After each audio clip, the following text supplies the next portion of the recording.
Okay, page 3.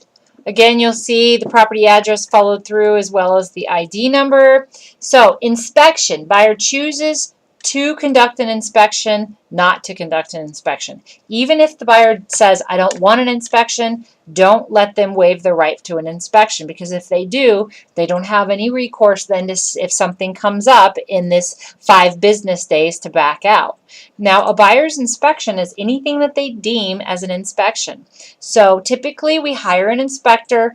The buyer pays for that at the time of service. It could be $300 to $500 depending on the size of the house and the scope of the inspection. The inspector goes out, inspects the home, looking for major defects. Okay, they're not looking for chips in the paint and on the inside and things like that. They're looking for major defects that could be an issue for the buyer. They then create an inspection report and they give it over to the buyer. It is the property of the buyers. The buyer and the agent get together, they look at that inspection report, and they draft what's called an RE10. Okay, an inspection contingency response form. Okay, and they only have 5 business days from acceptance of this offer to do the inspection, to get the report back, the buyer and the agent to meet and draft their inspection response for the things that they want to ask for. Now, this is their time to say, buyer requests the seller to fix these items. Okay, they can accept the house as is, or they can cancel the agreement during that time frame as well. Okay. Right here, line 147, if it's a short sale, you need to mark this box right here. Okay, and this basically says that inspection time frames don't happen until lender approval of the short sale. Okay, so we get the inspection to the seller. Okay, the seller then has another 3 business days to respond back to us in writing on what they will or will not do. We're back into negotiation. So we have 3 days back and forth until we come to terms. It typically happens quicker than that. Remember, if we have a 30 to 45 day, more likely a 45-day escrow, we need to move this along fairly quickly. Okay, so once we come to terms and we say, okay, great, we've decided, everybody's in agreement on this, at that point, the lender would then order the appraisal, and the appraiser would go out and look at the house. So Section 11, lead-based paint disclosure, if it was built prior to 1978, we're going to pretend like this house wasn't. If it's built prior to 1978, it has lead-based paint. If it's built after that, it does not, or it's target housing. Doesn't mean it has it, but and then we can waive the right to inspect. If it's built prior to that and the buyer wants to have a lead-based paint inspection, they need to mark that right now and let them know. They typically would write that right up here, additional inspection timeframes. They would type in here, buyer requests additional 10 days for lead-based paint inspection. Okay, or any other kind of inspection they want to do. Okay, page 4, we'll put these together because it's quick. Mold disclaimer, this basically said buyer and seller are aware that mold could exist and they should get an additional inspection if they want it. Square footage verification, buyers aware that the reference to the square foot is an approximate.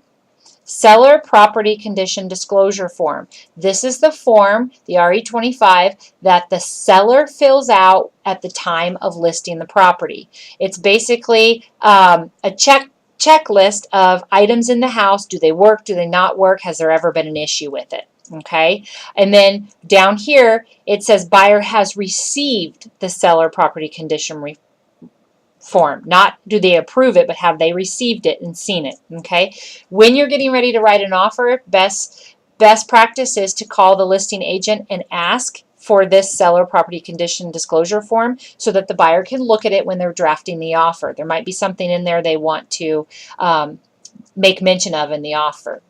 Covenants, conditions, and restrictions, CC&Rs. Okay, the buyer has 5 business days from acceptance to review the CC&Rs. If there's CC&Rs on the property that you're selling, make sure you request from the title company that they get emailed to the buyer, not to you, to the buyer for their review, because they only have 5 business days. If there's a homeowners association with that, then we need to assess who's going to pay for the setup fee. Buyer has reviewed the homeowners association documents, yes, no, or NA. And we'll just say on this property it's $200 per year. And then the buyer to pay the homeowner association setup fee of $15. That's to transfer it from the seller's name into the buyer's name at closing. Okay. And then set up a 15 enter property transfer fees. Oh, okay. You'd have to find out from the title company on that. So who pays for what in the closing? Okay. So cost paid by. So this section right here basically says seller agrees to pay up to a certain dollar amount of lender required repair costs. This would be if we're doing like a VA or an FHA loan, something where the buyer has very little down payment into it and the lender's risk is higher. So when the appraiser goes out and they see wood to earth contact, broken window panes, chipped or peeling paint, they might say, yes, the home appraises at value subject to these items being fixed. And who's going to pay for that?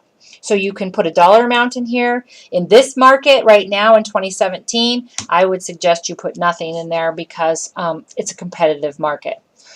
So, but maybe your buyer needs closing costs paid, okay? You don't determine what this percentage or dollar amount is. You ask the lender. So it's a $300,000 house and they need $4,000 of their closing costs paid. So maybe we put in $4,000. Now, what does that do to the seller's net? We offered $320,000, but we're asking them to pay $4,000. So that reduces the seller's net to $316,000. So don't forget that fact, that it does reduce what the seller will receive. So who typically pays for these fees right here? An appraisal is typically paid by a buyer because it's a buyer expense. If we have a reinspection or appraisal fee, I'm going to mark NA. We'll negotiate that. Closing escrow fee, which is typically, say, $1,500. They share it equally at $750. Lender doc prep fee. It's associated with a loan, so the buyer pays it. Tax service fee, figuring out the taxes and prorations, that's paid by a buyer. Flood cert tracking fee, part of a loan, so it's paid by the buyer. Lender required inspections, we'll mark NA because we don't know if there'll be any of those and we'll negotiate those if we need to. And we don't need an attorney to review anything, so we're just going to leave that as NA as well. So title insurance standard coverage owner's policy. Owner equals seller. This is that policy that ensures that the title can be transferred. It ensures the chain of title, basically. Title insurance extended coverage lender's policy. That's a buyer expense. Lender, mortgagee equals buyer. Additional title coverage. If the buyer wants additional title coverage to try to cover against maybe some unforeseen items that might come up, new construction or a home that's had a lot of work done to it and maybe has some unpaid bills and some liens on it, you might want to ask for that as well. If it's in a platted subdivision with city sewer and city water, these won't matter, but let's just say on this instance, there's a well.